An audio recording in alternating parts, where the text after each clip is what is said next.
Criticisms of the use of delegated legislation. Advantages. 1. Time. The government must be worried about a lot of daunting events. The authority must be delegated to the legislative branch to overcome the intricacy and quantity that the Parliament tries to deal with. This is due to the absence of time or the ability to make regulatory laws. The development of delegated regulation should, therefore, be essential in order to prevent encroaching on the responsibility of information. The necessity to make new law can be a very gradual process. In emergency situations, this is not appropriate. For starters, to amend the 2001 Anti-Terrorism, Crime and Safety Act in a number of ways to combat the additional threat to the UK, etc. Delegated laws will change things for the better effectively and efficiently in reaction to such crises. 2. Specialist or local knowledge. Parliamentarians may not often have an appropriate level of technological or local experience. Delegated law, though, provides for the gathering and correct use of the requisite data and information. For instance, until any new updated police code of practice under the Police and Criminal Evidence Act 1984 is authorized, consulting with a variety of people, such as people acting in the interests of law enforcement authorities, the Bar General Council, and the Law Society, is required. 3. Flexibility. Due to unforeseen conditions, delegated legislation can make constant changes to the enabling act, guaranteeing that the law is appropriate as per the time and the current societal status. Statutes also established inflexibility of government, but administrative law can be more flexible to various circumstances. It will, therefore, be helpful in the administrative branches responsible for infrequent adjustments and where the analytical developments occur on a daily basis. 4. Urgent needs. When coping with potential contingencies, dressing the regulatory departments with the requisite flexibility should be easier. These contingencies may stem from law enforcement, as the government was unable to anticipate or assign them to everyone. 5. Done in consultation with affected interests. It is necessary to have advance input on the priorities that should be impacted in order to make legislation successful.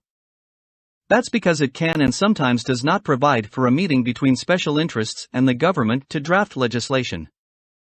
This can be influenced, and it would end in a voluntary compliance agreement. 6. The average legislator. Since an ordinary lawmaker is not so familiar with the challenges of current governance, it is worth noting that this legislature introduces the bill in basic form and retains information that the executive power must achieve. 7. Influence of science and technology. Science and technology's influence has culminated in the proliferation of modern state functions. Therefore, the legislative power has been greatly improved. The transfer of authority in lawmaking has been moved on to the government because it is not able to cope with rising powers. 8. Sets up new standards. The improvement in delegated legislation can also be related because of the need to establish new social interest requirements. Specialist minds are therefore required to ensure that the regional minimum in terms of health education, housing, and sanitation is directly attributable to all. Disadvantages. 1. Democratic involvement. One critique of delegated legislation is that rulemaking abilities are typically carried on to indefinitely employed non-elected public servants and are not scrutinized, regulated, or debated by elected parliamentarians. This has been recognized for a long time and was one of Hewart's biggest issues in The New Despotism, 1929, and the Donamore Report on the Powers of Ministers, 1932. 2. Lack of publicity. In respect to subordinate laws, there is very little attention to it. Also, the general population is wary of making new laws or modifying existing laws. Largely due to the fact that Parliament is not discussing delegated legislation, the press does not have the opportunity to increase awareness and support as it would be with a Parliament Act. 3. Judicial Control. Effectively, delegated legislation can also be used in contexts that Parliament has not intended and can thus go far beyond the accorded competences, ultra vires. There are two types of operations: procedural, where ministers do not obey the standard methods when attempting to make delegated legislation, such as the Aylesbury mushroom case 1972, and meaningful when the reassurance of delegated legislation may be called into question. The use of delegated power, for instance, surpasses that expected by Law Attorney General v. Fulham Corporation, 1921. 4. Undemocratic procedures. As a result, legislation results in non-democratic methods and standards. As far as the bylaws are concerned, it is debatable that they have been democratic because they are formed by bodies voted into office. Thereby, they can only create bylaws to the extent that they had been authorized to do so on the basis of the Local Authorities Act passed. 5. Apparent lack of debate. The utter lack of information and exposure related to a kind of existing legislation was also noticeable. The Enabling Act must be subject to all kinds of cryptic and more insightful language for some public debate, as well as for consulting assigned by the law with its very principle, which is not easy for people to understand or attain. The wording that could be esoteric and pragmatic in presence that would make it hard to know is yet another problem with delegated legislation. This was the element that was associated with the Acts of Parliament. 6. Problem of Sub-Delegation.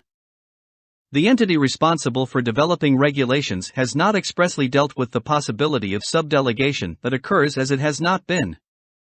Thus, the creation of sub-delegation would offer the job to other parties. It will also cause problems because there should be little accountability for the other players in the same way as those who created the laws. 7. Dependence on individuals making claims to review legislation. Another drawback of delegated legislation is that it makes it impossible for the judiciary to examine such laws. It will thus become reliant on those who have made the statement and taken the issue to the notice of the courts. Because the courts have no general authority to examine such laws, it presents a problem. The justification is that the procedure should be time-consuming and expensive. However, it is only feasible to examine the matter if the competing claims have the funding needed. As a matter of fact, the legislative review's efficacy in remedying this situation should be severely restricted. 8. Influence of the High Courts. Relative to the primary legislation, the High Court will affect the word-assigned legislation. Therefore, individuals who are not democratically elected can suppress any such legislation as it was written by people. Thus, control of their power could be limited.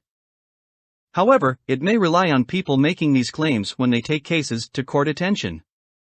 Parliament's time has been restricted, and the government is going to have a regulatory system to keep Parliament busy. There will, therefore, be no time for Parliament to examine the complicated debate and laws and analytical rules. Maybe the benefits and drawbacks described here could provide a straightforward understanding of the reality or meaninglessness of delegated legislation. For so many, that may or may not be an important aspect, but to everyone, that should be an issue.